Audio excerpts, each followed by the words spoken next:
This fall is the 20th anniversary of my time in the Peace Corps. In October of 1996, at the age of 30, I resigned from my 7-year career as a flight attendant and I was sent to the Kingdom of Tonga in the South Pacific to teach English as a second language. Now, although Tonga has a population of about 100,000 people, I was sent to the village of Otea, population 67. Otea was incredibly beautiful.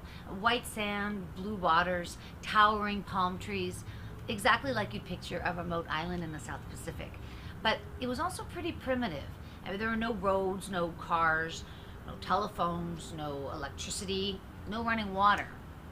But what Otea did have was an abundance of friendly people with huge smiles and open arms. In fact, they actually called Tonga the Friendly Islands. A good place to be in the Peace Corps.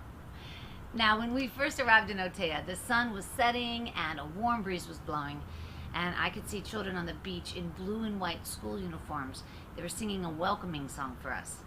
And as we got off the boat, the little kids ran up to us and placed strand after strand of leis around our necks. It's a memory I'll never ever forget. Now, the family I was placed with consisted of Taufa and Kalisi and their children, 9-year-old Valu and a little baby girl named Alini, 3 years old. We lived in a tiny one-room cement hut. Now, the kitchen was an outdoor fire pit, and the bathroom was a latrine in the yard. There was also a semi-private bathing area with a bench and a bucket.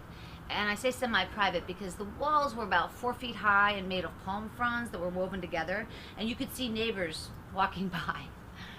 So one day my little brother Valu told me that he was going to teach me how they fish in Tonga.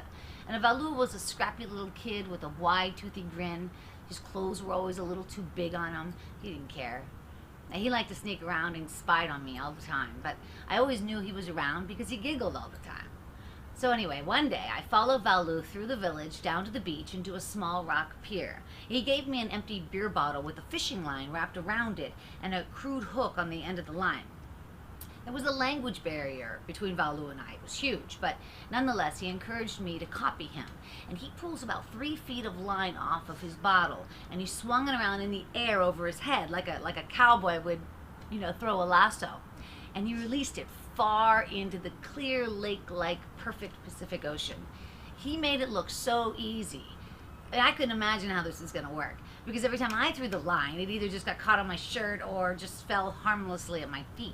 I was never going to catch a fish at this rate. And sure enough, within a few minutes, before I even got my line in the water, Valu had a fish. He yanked up on the line and he started reeling it in, wrapping the string around the bottle again. He could tell I was impressed, and he flashed me a huge smile. But it's what happened next that I remember most vividly. As soon as Valu got that shiny fish to shore, he took it in his right hand, and still holding the bottle in his left hand, he brought that wiggling fish up to his mouth, and he took an enormous bite out of it. Blood dripped off his chin, and he smiled his toothiest grin yet, clearly pleased with himself. And the fact that I let out my biggest, ew, only encouraged him more. And he laughed and he danced around the pier at my reaction. And when he was finished eating the ultra-fresh sushi, he nonchalantly tossed the head back into the ocean and continued fishing. Now, I never did catch a fish that day, but it didn't matter. Valu caught plenty to share. And Kalisi, my Tongan mom, she cooked up the rest of the fish over the fire pit. And to this day, I'm not kidding, it was the best fish I've ever had in my life.